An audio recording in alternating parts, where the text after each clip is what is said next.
Inesperadong panaginip ni Jose. So, isipin natin. We will go back sa ating sa story natin ngayon. Ang inspirado, ibig sabihin ng inspirado daw sa English ay yung nakakamangha or encourage, ano ba yung Tagalog ng encourage? Parang tayo ay makaka-feel ng gusto rin nating gayahin or nakaka-inspire. Ano English ang Tagalog na inspire, mga teacher?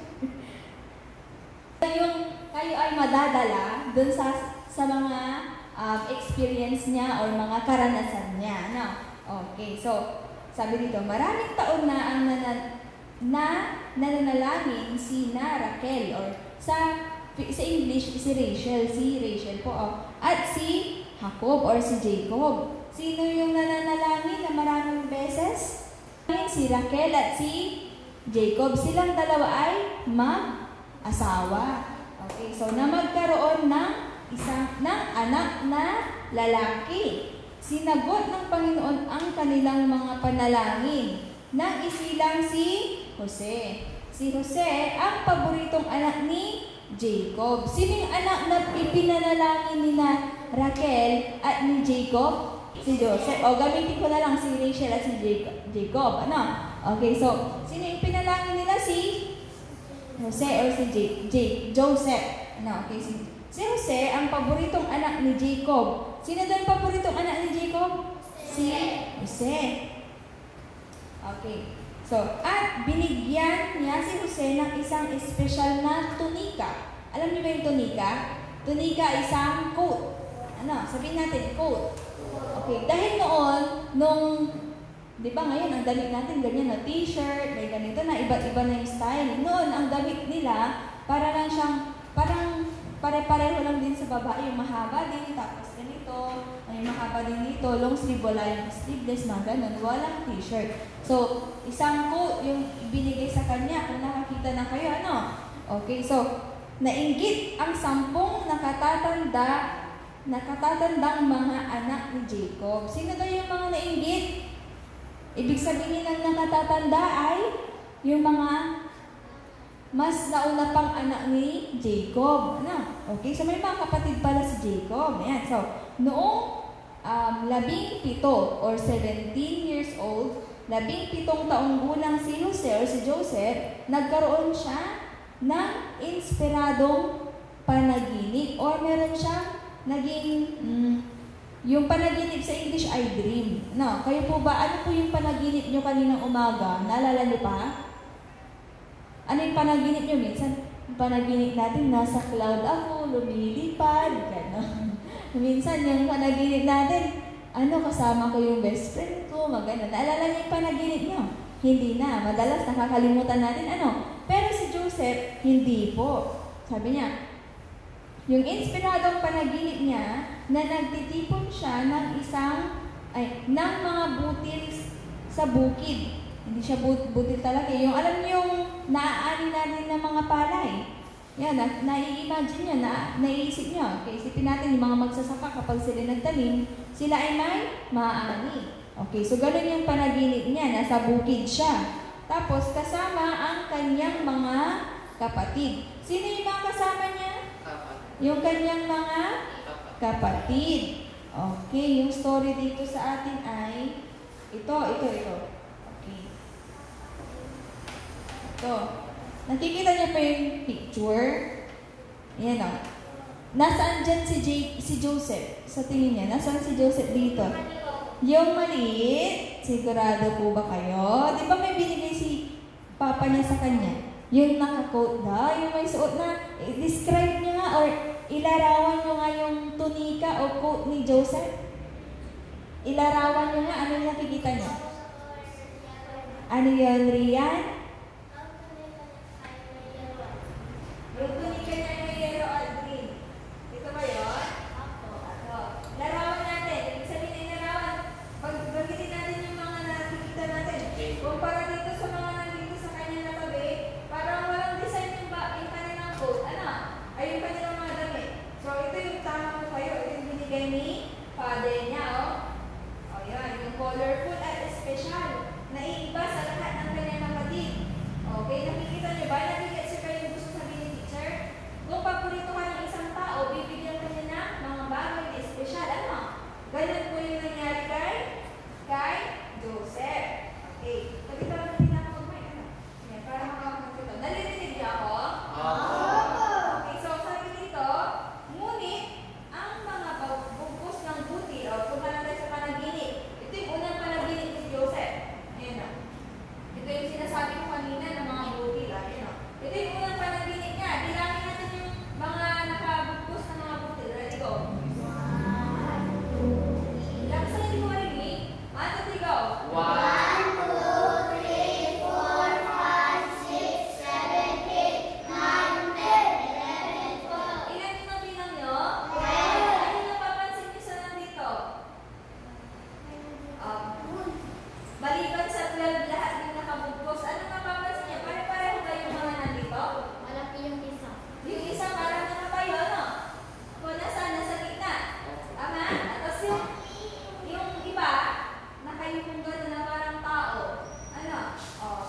tila ipinahihiwatig ng panaginip na ito na si Joseph ang mamumuno sa pamilya. Okay, yun ang ibig sabihin ito. Ano? Okay, anong ibig sabihin ng pagbipo ng kanyang mga kapatid sa kanya?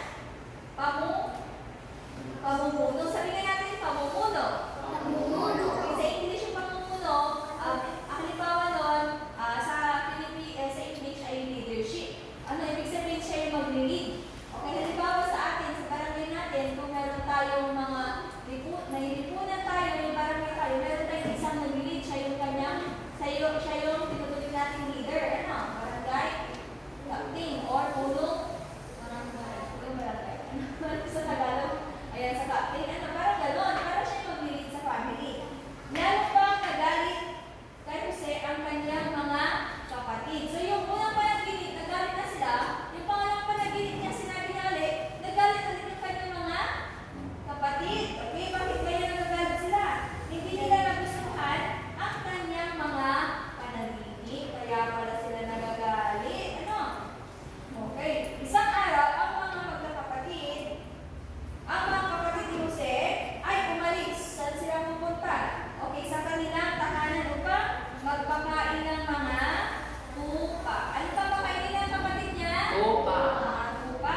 Okay, yung mga sheep. Nakakita na kayo ng tupa? Nakakita na kayo ng tupa? Hindi pa, mabalahin po sila yung mga tupa, no? Ito sila, o ito. Yan. Okay. Okay, nakikinig pa? Gusto pang makinig? O, sige, kamalapit na to. Isinubo ni Jacob si Joseph upang tignan sila. Okay, so ang task or ang gawain ng kapatid ni Joseph ay pakainin yung mga tupa. Tapos, sabi ni Joseph naman, sabi ni Jacob kay Joseph, sige, tignan mo sila pa, bantayan mo sila kung ano yung gagawin nila. Ganun yung sinabi ni Jacob kay Joseph. May inutos din sa kanya yung tatay niya. Okay, tapos, ano sumunod? Habang nasa loob, ito pala. Sabi niya, ang ilan sa mga kapatid ni Jose or Joseph ay naghangad na patayin si Joseph. Meron pala silang may pinabala. No. Kung kayo, may kapatid kayo, tapos sila yung nakikita niyo parang favorite ni mama at papa niyo. Magagalit ba kayo? Hindi po, sabi ni Rian. Yung iba, magagalit ba kayo tulad ng mga kapatid ni Joseph? Hindi po. Dahil at bakit kaya? Good or bad ba yun? Bad po yung naiisip ng mga kapatid ni Joseph. Kinuha nila ang tunika. Ano yung tunika ulit? Yung coat ni Joseph. At itinapon nila siya sa isang hukay. Ano nangyari kaya? Ano sabi? Ayun o, yung ginawa ng mga kapatid ni Joseph.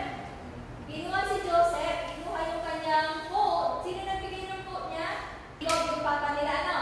Okay, kinuha, tapos itinapon inilagay si Joseph sa isang hukay. Habang nasa loob ng hukay si Joseph, nakakita ang kanyang mga kapatid ng mga manlalakbay. Yung mga nasa journey na naglalakbay sila na papuntang Egypt. May pupuntahan yung mga taong ito, pupunta silang Egypt. Nakita sila ng mga kapatid ni Joseph. Nagpasya ang magkakapatid na ano yung gagawin nila?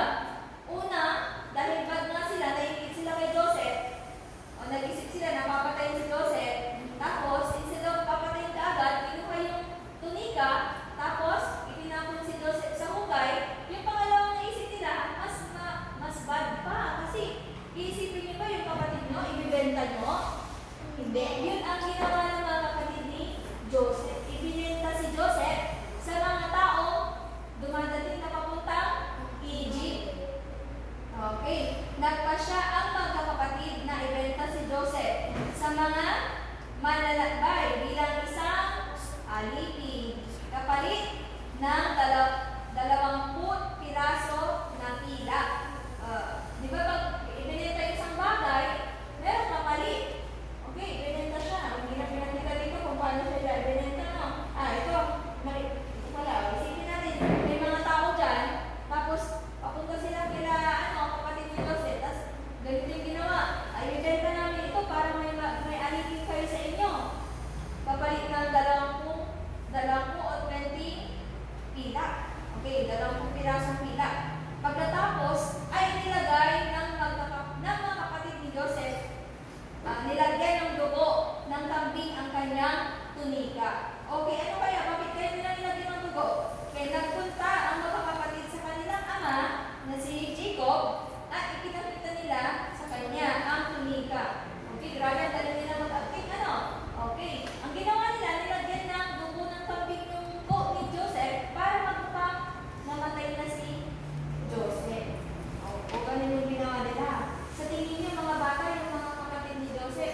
good silang magpatid?